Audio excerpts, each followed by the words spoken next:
إلا بالله العلي العظيم. لا حول ولا قوة إلا بالله العلي العظيم. لا إله إلا الله وحده لا شريك له، له الملك وله الحمد، يحيي ويميت وهو على كل شيء قدير. لا إله إلا الله وحده لا شريك له، لا إله إلا الله، له الملك وله الحمد، يحيي ويميت وهو على كل شيء قدير. لا إله إلا الله وحده لا شريك له، له الملك.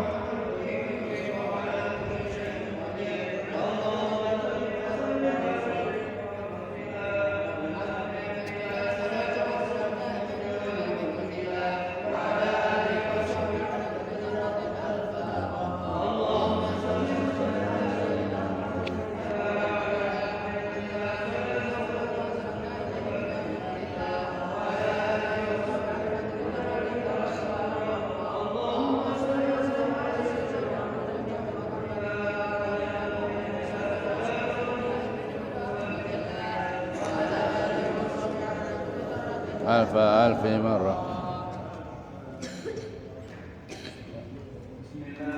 الرحمن الرحيم ورحمة الله رب العالمين على سيدنا محمد وعلى مسلمين والمسلمين من السخاوة إلى السعادة، من النار إلى الجنة، ومن العذاب إلى الرحمة، ومن الذنوب إلى المغفرة، ومن الإساءة إلى الإحسان، ومن الخوف إلى الأمن، ومن الفقر إلى الغنى، ومن الذل إلى العز، ومن الإهانة إلى الكرم، ومن الضيق إلى السعة، ومن الشر إلى الخير، ومن العسر إلى اليسر، ومن الإدبار إلى الإقبال، ومن السقم إلى السحر، ومن السخط إلى الرضا، ومن الغفلة إلى الإنابة، ومن الفترة إلى الاجتهاد، ومن الخذلان إلى التوفيق، ومن البدعة إلى الجور إلى العدل. اللهم إنا على ديننا بالدنيا، وعلى الدنيا بالتقوى، وعلى التقوى وعلى جميع لطفك المفضي إلى رضاك المنهي، إلى جنتك المسؤول، ننظر إلى وجهك الكريم. يا الله يا الله يا الله، يا رباه يا رباه يا رب، يا غوثا يا غوثا، يا أكرم الأكرمين، يا رحمن الرحيم، يا ذا الجلال والإكرام، يا ذا المواهب. استغفر الله العظيم الذي لا إله إلا هو الحي القيوم وأتوب. اللهم إني أسألك التوفيق لمحابك من الجنة، وصدق التوكل عليك، وحسن أمن سواك. إلهي يا لطيف يا رحيم يا ودود يا قوي يا متين، أسألك تأهلا ولطفا شاملا من لدن، ورزقا واسعا هنيئا مريئا، وسنا طويلا، وعملا صالحا في الإيمان واليقين والدين، وعزا وشرفا يبقى، تكبرا ولا عتوا ولا فساد، إنك سميع قريب. صلى الله على سيدنا محمد وعلى آله وسلم. الحمد لله. بسم الله الرحمن الرحيم نويت التعلم والتعليم والتذكر والتذكير والإفادة والاستفادة وإحياء سنة رسول الله صلى الله عليه يا فتاه يا عليم يا فتاه يا عليم افتح علينا فتحا قريب اللهم إنا نسألك الفتوح والمنوح والرسوخ جسدي والروح والتوبة النسوح اللهم إنا نسألك علما أفقه به أوامرك ونواهيك وارزقني فهما أعلم به كيف أناجي اللهم ارزقني فهم النبيين وحفظ المرسلين وإلهام الملائكة برحمتك يا أرحم الراحمين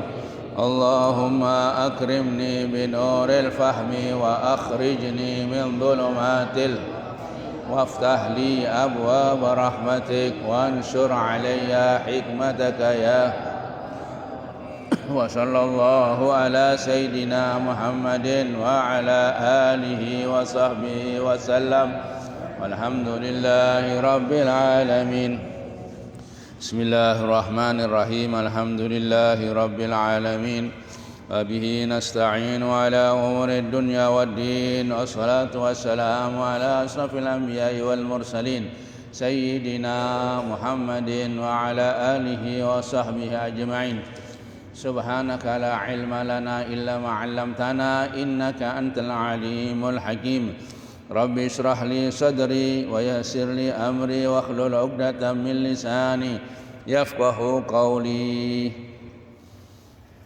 Yang dimuliakan Allah, pecinta zikir, pecinta selawat kepada Nabi Muhammad sallallahu alaihi wasallam, bersama-sama kita menghaturkan syukur kehadirat Allah Subhanahu wa taala atas segala karunia nikmat yang telah diberikan kepada kita sekalian.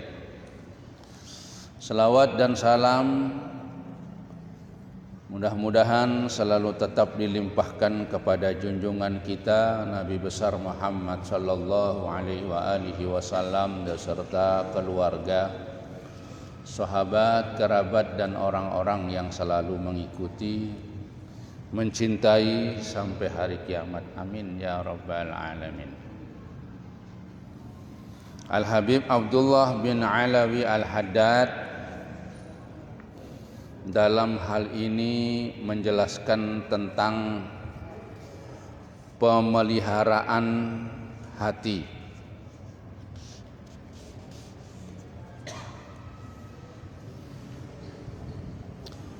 Hati adalah sumber dari semua akidah. Hati yang di dalam diri manusia itu merupakan sumber, ya, sumber dari segala akidah, keyakinan, sumber dari akhlak, dan sumber dari niat yang terpuji maupun yang tercela. Dan tidaklah ada kebahagiaan di dunia dan kebahagiaan di akhirat melainkan bagi siapa yang mensucikan dan membersihkan dari sifat-sifat buruk dan rendah serta mengasihinya dengan atau mengasihinya, menghiasinya dengan sifat-sifat yang baik dan utama.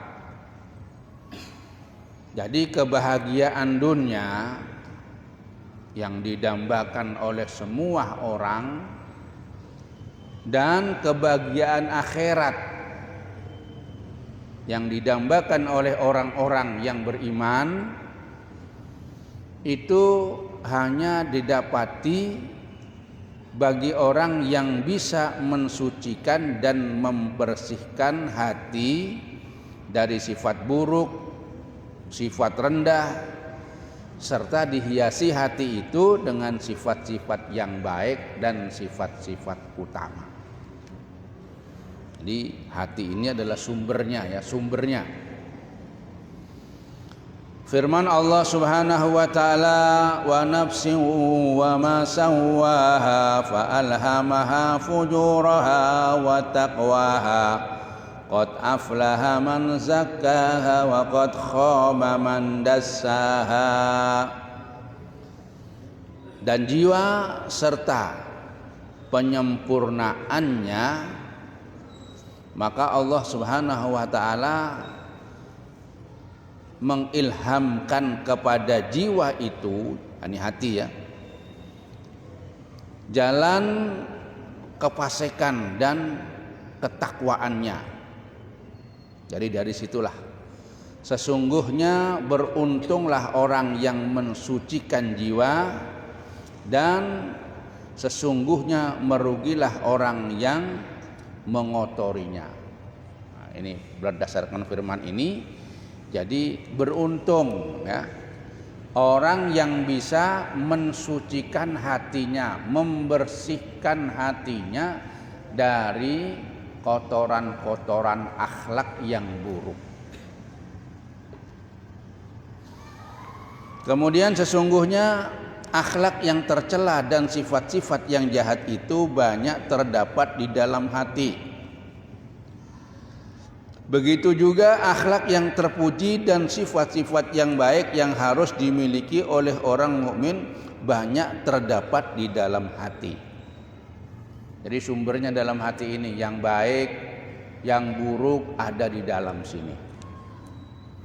Makanya seorang itu harus bisa memilah apa yang baik, apa yang buruk. Dari apa? Dari niatannya, dari hatinya. Imam Al-Ghazali rahimahullah ta'ala membahasnya di dalam secara lengkap dalam separuh kedua dari kitab Al-Ihya Ulumuddin. Ketika beliau menyebut hal-hal yang membinasakan dan hal-hal yang menyelamatkan. Jadi di antara perkataan Ghazali tentang masalah-masalah ini adalah sumber rujukan karena menunjukkan kesempurnaan dalam ilmu, ibadah, zuhud dan ma'rifat. Kenapa kita mengikuti Ghazali? Karena begitulah. Karena para ulama, para habaib, kebanyakan mereka mengikuti daripada tasawufnya Al-Imamul Ghazali. Karena apa? Karena beliau Al-Imam Ghazali sudah mengumpulkan di dalam perkataan-perkataan salafus soleh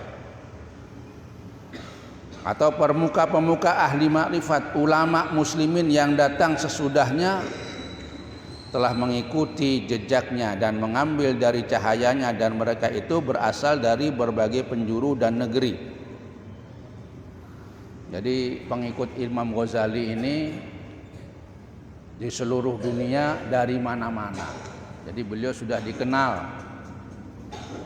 Hanya orang-orang yang punya pikiran jahatlah yang tidak mengenal dan tidak mengikuti Al-Imamul Ghazali. Jadi seluruh penjuru dunia, bukan hanya di Indonesia, seluruh pendunia mereka mengikuti Imam Ghazali.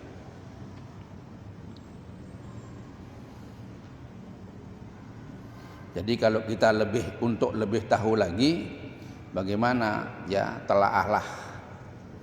Ya mudah-mudahan nanti di sini juga bisa kita menelaah Ihya Ulumuddin walaupun secara singkatnya. Ada kitab yang dikarang oleh ulama yaitu meringkas daripada kitab-kitab Ihya Ulumuddin. Jadi sifat-sifat yang tercela, diambil dulu yang jelek ya. Di dalam hati merupakan penyakit yang sangat banyak sekali. Sehingga penyakit yang di dalam hati inilah yang menyebabkan menjadi kebinasaan dalam kehidupan dunia dan di akhirat. Artinya dunianya itu jadi hancur ya. Kehidupan dunianya semrawut. Banyak kita melihat orang pada bingung, pada galau. Itu karena hatinya sudah semrawut. Nah, disitulah.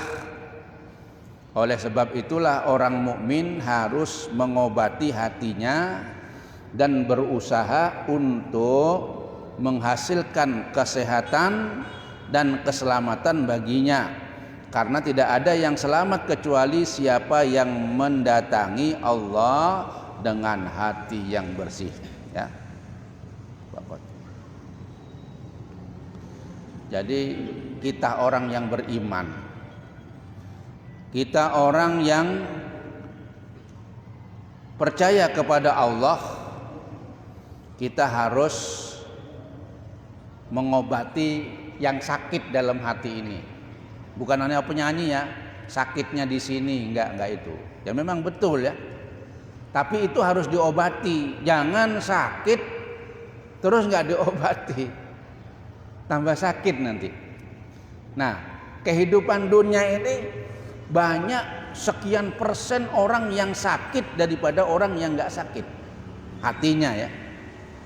Kalau mau diteliti, diadakan penelitian seluruh dunia itu ada yang mengatakan 95% manusia ini stres. 95% manusia ini stres. Nah, baik dari golongan yang seperti apapun. Maka ini perlu stres ini, penyakit ini diobati. Kalau enggak diobati, nah bagaimana cara mengobati? Kita harus tahu dulu apa penyakitnya. Kalau orang berobat itu kan ke dokter, mesti ditakoni sama dokter sakitnya, sakit apa yang dirasakan. Setelah tahu sakitnya, baru diobati. Makanya kita harus tahu dulu penyakitnya apa kita ini.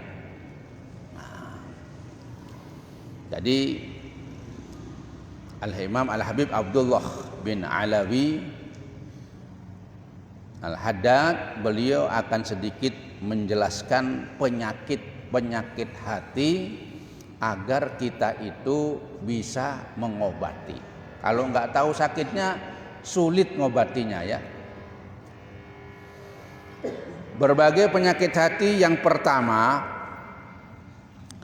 manusia wajib membersihkan dan mensucikan hatinya dari keraguan terhadap Allah dan Rasul-Nya serta negeri akhirat. Yang pertama, kebanyakan penyakit yang ada pada manusia itu adalah hatinya itu ragu-ragu. Hatinya nggak mantep di dalam beriman kepada Allah, beriman kepada Rasul dan seterusnya. Itu kadang-kadang nggak mantep. Ini banyak orang yang nggak mantep. Ketika seorang itu tahu bahwa Allah lah yang menciptakan, Allah lah yang memberi, Allah yang mengatur. Ini kadang-kadang mereka ini baru ini aja sudah nggak mantep ya. Kalau Allah menciptakan ya sudah tahu dah. Kemudian Allah memberi, padahal semua yang memberi Allah. Masih ada sebagian orang merasa dirinya punya usaha, merasa dirinya berbuat untuk kepentingan dirinya, padahal Allah itu. Merasa dia yang mencari duit, padahal yang memberi Allah. Nah, ini keraguan-keraguan sering terjadi, sehingga manusia itu membanggakan dirinya. Nah, ini perlu nanti dibersihkan. Kemudian dia ragu-ragu terhadap Rasulullah Sallallahu Alaihi Wasallam. yang Allah sudah memberikan kepada Rasulullah ini cara-cara, syariat yang harus dijalankan. Semua yang dijalankan oleh Rasulullah, yang diucapkan oleh Rasulullah, ini semua dari Allah. Kalau kita ragu kepada Rasulullah, berarti ragu kepada Allah. Ini penyakitnya hati. Dan ragu-ragu dengan kehidupan akhirat, padahal sudah jelas akhirat itu khairun wa abqa. Akhirat ini lebih baik. Kalau di dunia itu kelihatannya orang seperti orang baik, seperti nikmat, seperti berhasil, di akhirat lebih daripada itu. Lebih baik dan lebih kekal. Kalau di dunia nggak ada yang kekal, tapi di akhirat kekal semuanya. Bangunannya kekal, kehidupannya kekal, kebahagiaannya kekal, ya. Kemudaannya kekal, awet muda semuanya, nggak ada yang tua. Laki-laki 33, 20, perempuan 25, kekal seperti itu. Dan nggak ada bosan. Kalau di dunia kan bosan ya. Hari ini apa? Hari ini minum es campur. Besok es campur. Lama-lama bosan. Tapi kalau di akhirat nggak ada, kebosanan itu nggak ada. Karena apa? Karena lebih enak, lebih bagus. Es campurnya itu besok dengan sekarang lain. Rasanya lain. Keenakannya tambah tinggi, tambah tinggi, tambah tinggi. Kalau di sini kan kalau berinya agak murah dikurangi bahannya, gulanya dikurangi, tapi di akhirat itu yang lebih baik akhirat. Kadang-kadang orang tidak memandang ke sana, hatinya ini merasa akhirat ya itu aja. Padahal akhirat ini adalah sesuatu yang paling istimewa. Kalau dibandingkan surga itu adalah nikmat Allah yang terbesar, yang terhebat. Jadi banyak manusia itu yang punya keraguan di dalam hati seperti itu. Jadi penyakit hati ini terbesar yang bisa membinasakannya. Bahayanya besar kalau orang itu ragu-ragu dalam keadaan kepada Allah, ini besar bahayanya. Bagaimana? Nggak bisa senang hidupnya, nggak bisa bahagia hidupnya. Makanya diobati dulu. Nah, penyakit yang terbesar itu. Jadi karena bahayanya yang paling jelas itu pada saat kematian nanti. Pada saat kematian, nah dia akan ditunjukkan tempatnya dan menyesali nanti, ya, menyesali. Keraguan ini terkadang menimpa sebagian manusia. Oleh karena itu, siapa yang merasakan sebagian dari keraguan itu tidak boleh menyembunyikannya dalam hatinya sehingga berjumpa dengan Allah dalam keadaan ragu. Jadi kita harus hilangkan ya keraguan-keraguan ini. Keraguan kehidupan ya, yang sudah diciptakan oleh Allah, yang sudah diatur oleh Allah. Jelas dalam Al-Quran itu ya, bahwa Allah lah yang memberikan rizkimu dan keluargamu. Apalagi yang diragukan kalau Allah sudah memang berfirman seperti itu. Nah, jadi wajib kita berusaha keras untuk menghilangkan keraguan itu dan menyingkirkannya dari hati sekuat tenaga kita. Usaha supaya kita itu iman kita kepada Allah itu benar-benar yakin ya. Kan bedanya kita dengan para aulia yang bahagia dalam kehidupan dunia ini kan sedikit, sama yakin ya. Alladzina amanu wa kanu yattaqun. Orang yang berbahagia, para aulia, orang-orang soleh itu orang yang paling berbahagia. Cuma dua mereka itu, beriman kepada Allah tentunya dengan iman yang kuat, nggak ada keraguan-raguan ya. Dan mengamalkan amal-amal soleh, perintah Allah, menjauhi larangannya, itu aja. Cuma kualitasnya ini yang jadi masalah. Kalau mereka itu kualitasnya itu nggak ada keraguan, la raiba fiha. Mereka nggak ada keraguan, makanya bahagia ya. Orang kalau nggak ragu-ragu itu enak jalannya.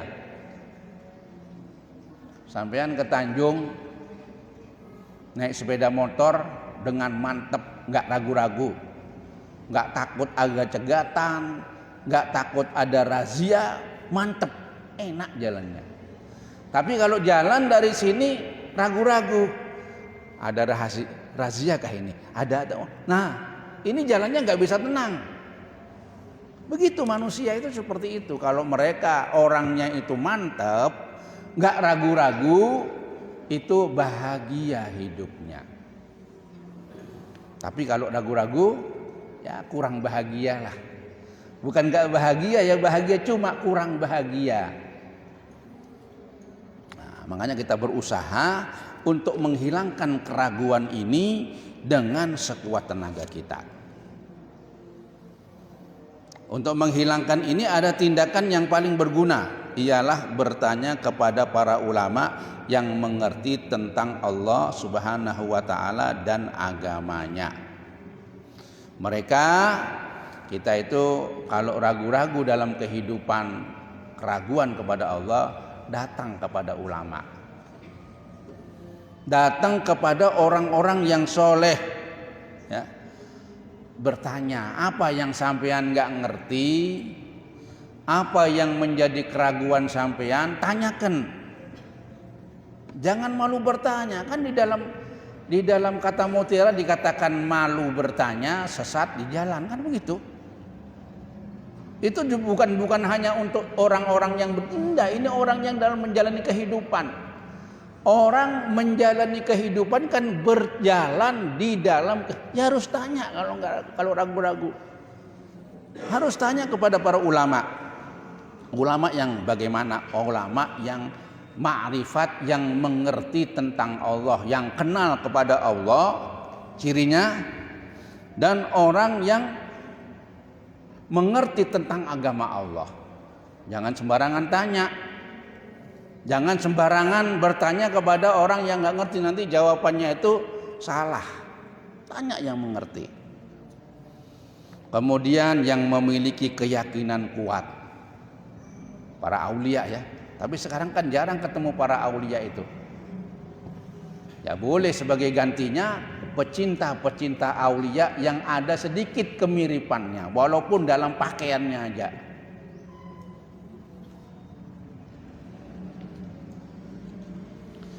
Dan mempunyai rasa takut serta sifat zuhud terhadap dunia. Perhatikan ya, ulama-ulama yang perlu kita tanyakan, mereka itu punya rasa takut serta sifat zuhud kepada dunia.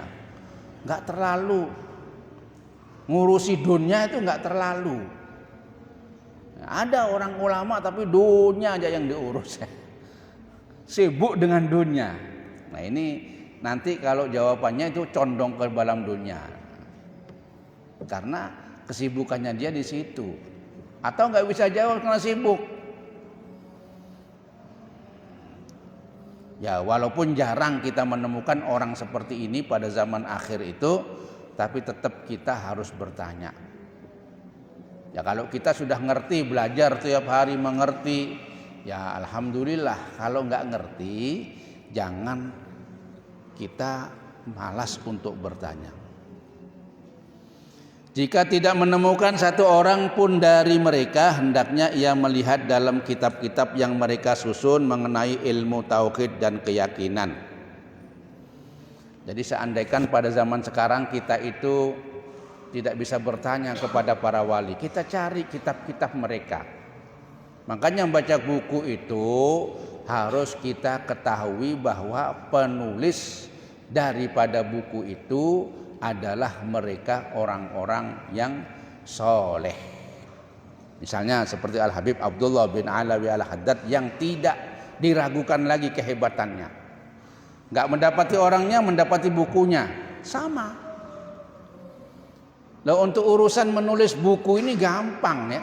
Cuma menulis aja gampang. Cuma kalau ditulis oleh orang-orang yang bukan orang soleh, itu dampaknya. Walaupun bagus, editornya bagus, tapi dampak keberkahannya nggak ada. Tapi kalau dari bukunya orang-orang yang soleh, maka itu akan timbul aura keberkahan dari pengarangnya. Dibacakan Fatihah beliau, ya, dibacakan wirid beliau, nanti di situ akan tumbuh. Karena ilmu ini bukan dari mereka, ilmu itu dari Allah.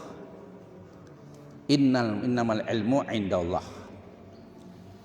Nah, jadi kita melihat kepada kitab-kitab yang mereka susun mengenai ilmu tasawuf, yang mengatakan, yang mengajarkan membersihkan hati, ilmu keyakinan yang bisa memantapkan yakin kita kepada Allah Subhanahu wa ta'ala. Jadi ini lain dengan bisikan hati, lain dengan was-was yang digulirkan oleh syaitan. Ya.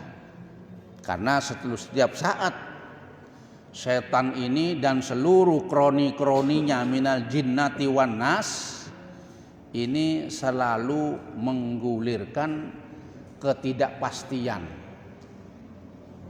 kebingungan, kegalauan, itu akan digulirkan kepada mereka, dan mereka tidak bisa menandingi daripada ilmu-ilmunya orang-orang soleh yang sudah mendapat restu dari Rasulullah sallallahu alaihi wasallam.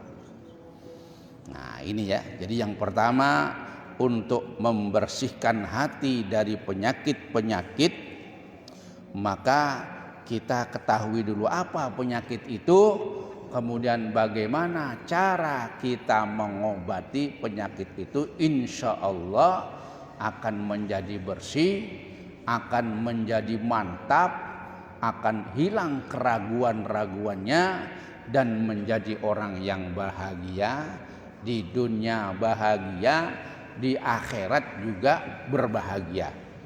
Sebagaimana ya doa kita, Rabbana atina fid dunya hasanah wa fil akhirati hasanah wa qina adzabannar. Itu kan orang bahagia.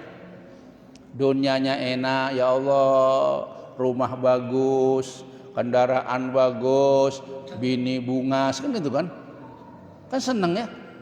Senang, semua ada, perabotan ada, belanja ada, semua ada, bahagia dalam kehidupan dunia. Ini hanya dimiliki orang-orang yang soleh. Jadi lihat dulu apa penyakitnya, kita obati, bahagia sampean.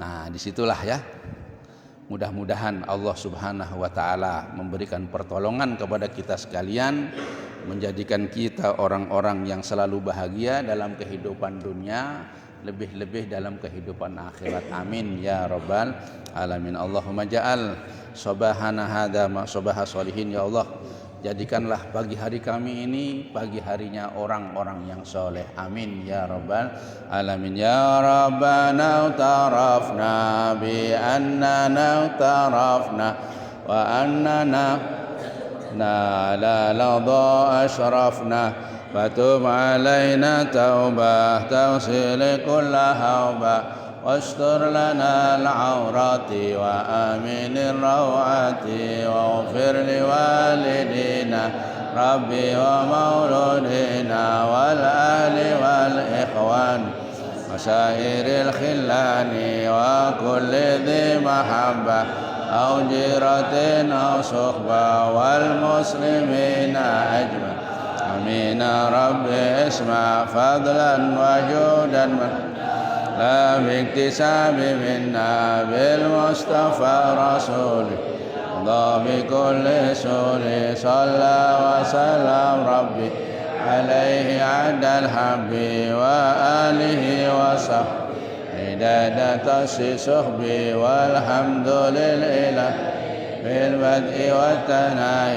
اللهم اهدنا فيمن هديت وعافنا فيمن عافيت وتولنا فيمن توليت وبارك لنا فيما أعطيت وقنا برحمتك شر ما قضيت فإنك تقضي ولا يقضى عليك فإنه لا يذل من واليت ولا يعز من عاديت تباركت ربنا وتعاليت فلك الحمد على ما قد نستغفرك ونتوب إليك.